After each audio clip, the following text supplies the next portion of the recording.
Chilli powder అన్ని రకాల వంటలకు పచ్చళ్లకు సరైన chilli powder. No colour, no chemicals. Dil Raju గారు పీక్స్ అంటే సక్సెస్లో పీక్స్ చూశారు. ఆ ఎమోషన్ వేరు.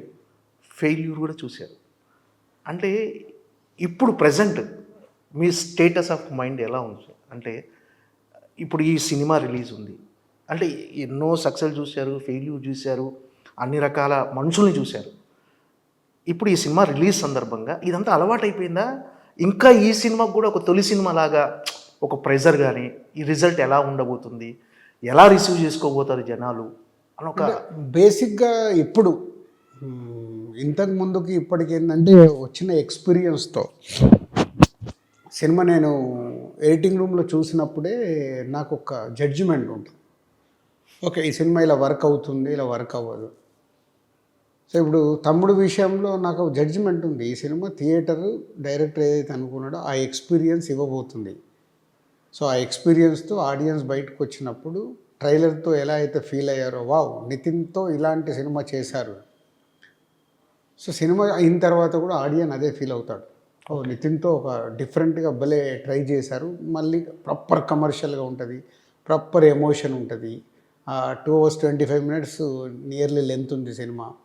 సో ఆడియన్ ఎంగేజ్ అవుతాడు, ఆడియన్ ఒక ఎక్స్పీరియన్స్ ఫీల్ అవుతాడు అనేది నేను యావిడ్లో చూసినప్పుడు సౌండ్ ఎలా రాబోతుంది, విఎఫ్ఎక్స్లు ఎలా ఉండబోతున్నాయి అనేది నాకు ఒక ఐడియా ఉంటుంది. కాబట్టి అవన్నిటితో నేను ఊహించుకొని చాలా రిలాక్స్గా ఉన్నాను. ఓకే. సో ఈ సినిమాకి ఇప్పుడు ఛాలెంజ్. సో నితిన్కి కంటిన్యూగా లాస్ట్ 4-5 ఫిలిమ్స్ వర్కౌట్ అవ్వాలి. ఇప్పుడు ఆడియన్ని థియేటర్కి తీసుకురావాలి. సరే థియేటర్కి వచ్చాక కదా వాళ్ళు ఎక్స్పీరియన్స్ ఫీల్ అయ్యేది. సో థియేటర్కి తీసుకురావడానికి ఏం చేయాలనేది ఎక్కువ ఆలోచిస్తూ, సో మీ మీడియా వాళ్ళందరినీ కలవడానికి కూడా అదొక మేజర్గా రీజన్. అందరినీ కలిసి నా సినిమా గురించి నేను చెప్పేయాలి.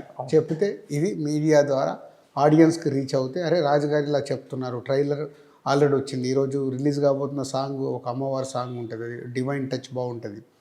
ఇవన్నీ మెటీరియల్ చూస్తూ రాజుగారు చెప్పింది వాళ్ళకు నచ్చితే వాళ్ళు జూలై 4th థియేటర్కి వచ్చిందనుకో వాళ్ళ ద్వారా ఆడియన్స్ దగ్గరికి వెళ్తుందని నమ్ముతున్నాను. మొదటి నుంచి కూడా రాజుగారు కంటెంట్ ఈజ్ కింగ్ అని నమ్మే నిర్మాతల్లో చాలా తక్కువ మంది నిర్మాతలు రాజుగారు ఒకరు. అంటే ఈ సినిమా దిల్ రాజు గారి బ్యానర్లోనే చేయాలి, దిల్ రాజే తీయాలి అన్నంత ఇన్స్పైర్ చేసిన అంశం ఏంటి అసలు? ఈ కథ వేణు శ్రీరామ్ గారు చెప్పినట్టు ఇప్పటి వరకు అన్న చెల్లెళ్ళు, అక్క ఇలాంటి కథలు వచ్చినాయి సార్. అంటే ఇందులో సంథింగ్ స్పెషల్.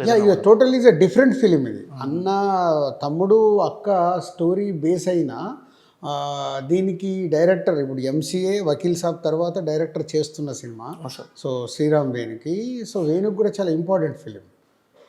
సో వేణు చాలా జాగ్రత్తగా ఈ సినిమాని థియేటర్లో ఎక్స్పీరియన్స్ ఎలా చూపించాలనే దాని గురించి 150 days ఈ సినిమా షూట్ చేశాడు. అంటే జాగ్రత్తగా షూట్ చేశాడు. అంటే ఆ షార్ట్స్ ఎలా కావాలి ఏంటి. 80% సినిమా ఫారెస్ట్లో ఉంటుంది, అంటే లైట్ కోఆపరేషన్ ఉండదు.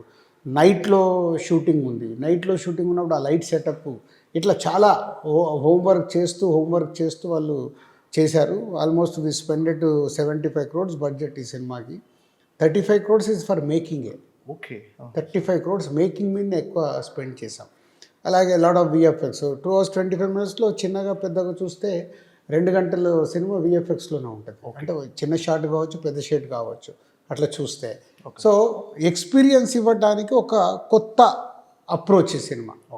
మా బ్యానర్లో అయితే ఇంతకుముందు వచ్చినట్టు ఏ సినిమాతో దీన్ని పోల్చలేము. ఒక ఎక్స్పీరియన్స్ ఫిలిం. పోతే ఇప్పటి వరకు రాని రిలేషన్ మా బ్యానర్లో వచ్చిన దాంట్లో నాన్న కొడుకు బొమ్మరిల్లు కావచ్చు, శతమానం భవతి 3 generations కావచ్చు, బలగం 3 generations మీద, అలాగే సీతమ్మ వాకిట్లో బ్రదర్స్ మీద, ఇట్లా అన్ని ఎమోషన్స్ టచ్ అయినాయి. వేణు తీసిన ఎంసీఏ మరిది వదిన మీద. సో ఫస్ట్ టైం ఒక తమ్ముడు అక్క స్టోరీ మా బ్యానర్లు ఇప్పటివరకు రాలేదు. సో తమ్ముడు అక్క మీద ఒక డిఫరెంట్ అప్రోచ్గా ఉండే ఒక యాక్షన్ థ్రిల్లర్ ఫిలిం ఇది.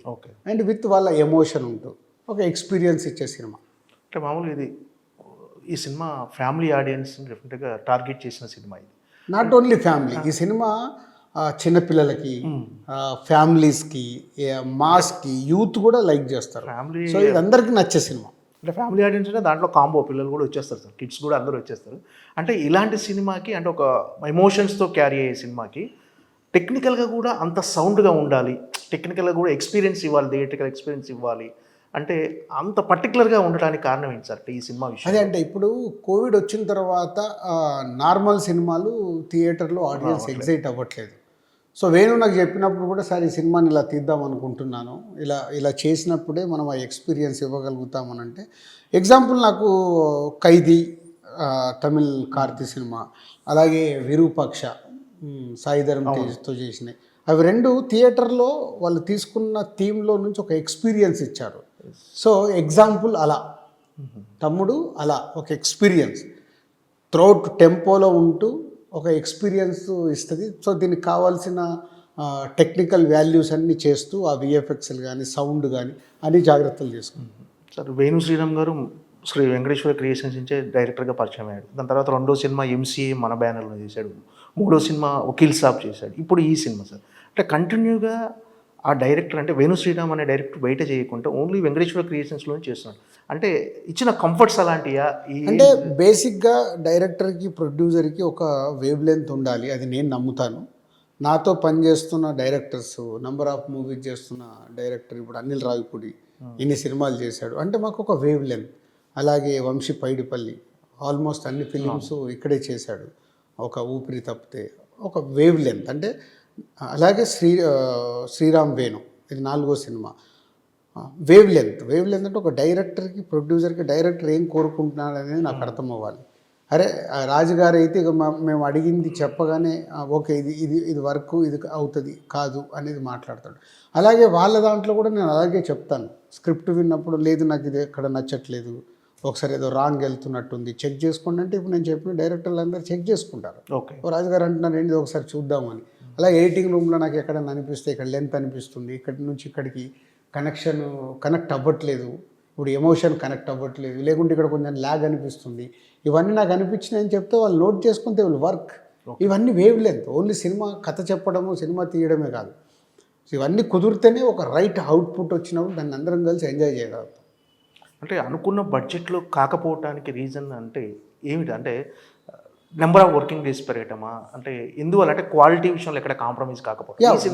బేసిక్గా ఈ సినిమా క్వాలిటీలో కాంప్రమైజ్ లేదు, ఎందుకంటే ఈ సినిమా థియేటర్ ఎక్స్పీరియన్స్ ఇవ్వాలి కాబట్టి 360 degrees ఈ సినిమాకి సౌండ్ విజువల్స్ సాలిడ్గా ఉండాల్సిందే, అండ్ యాక్షన్లో సంథింగ్ డిఫరెంట్ ఉండాల్సిందే. అవన్నీ అచీవ్ చేశాడు డైరెక్టర్.